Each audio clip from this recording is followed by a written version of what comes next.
오늘 우리가 받아야 될 중심된 은혜는 두 가지입니다. 그 하나는 보이지 않으셔도 하나님은 살아서 역사하십니다. 에스더서 전체를 읽어봐도 하나님이라고 하는 이름을 한 군데도 찾을 수가 없습니다. 그런데 여러분, 에스더서의 모든 사건들이 하나님의 섭리 안에 이루어지고 있다는 것을 우리가 보게 되는데요, 에스더가 유다인이라는 사실은 왕후가 되기 어려운 사람이었다라는 사실을 생각하게 됩니다. 그러나 하나님께서는 이 에스더를 왕비로 세우셔서 유다 민족이 어려움을 겪을 것을 아시고 그 위기에서 구원하는 중요한 역할을 하게 하시려는 계획을 가지고 계셨던 거죠. 하나님의 이름은 보이지 않지만 하나님은 저들 가운데 여전히 역사하고 계셨습니다. 사람들은 우연을 말합니다. 그러나 그리스도인들에게는 우연은 없습니다. 하나님이 역사하신 필연만 있을 뿐입니다. 에스더서에는 글들 행간에 부인할 수 없을 정도로 많은 하나님의 역사가 기록되어져 있습니다. 그분은 지금도 말씀하시고 여전히 계시하고 계십니다. 다만 우리들이 듣지 못할 뿐입니다. 두 번째, 위기 앞에서는 믿음의 결단을 내려야 돼요. 하만은 무시무시한 계략을 꾸미지요. 왕을 미혹해서 유대인들을 다 진멸해도 좋다 어명을 얻어내게 됩니다. 유다인들은 이 사실을 알고 통곡합니다. 그리고 그 소식은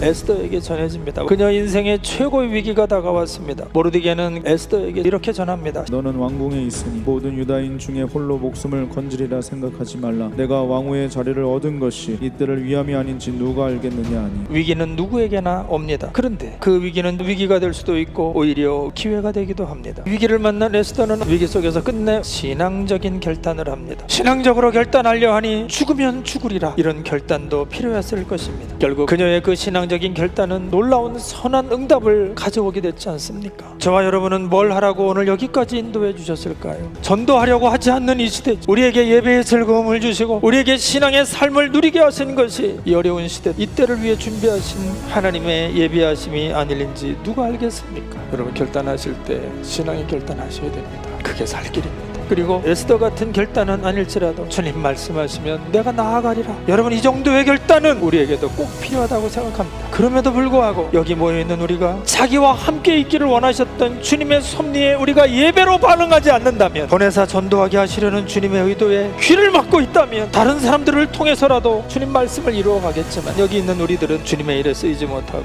기회를 다 놓쳐버리고 인생을 끝마치는 안타까움에서 벗어날 수 없을 것입니다. 교회는 결코 유람선이 아닙니다. 구경하는 유람선이 아니죠. 교회는 구원선이라고 할 수 있습니다. 사람 살리는 배입니다. 혹시 위기를 만나셨습니까? 더 신앙적으로 선택하고 결단해야 됩니다. 어려울수록 더 신앙의 길을 걸으셔야 됩니다. 그렇게 길을 걸어 더욱 예배하고 더욱 생명구원에 힘을 쏟는 저와 여러분 되어질 수 있기를 예수 그리스도 이름으로 축원합니다.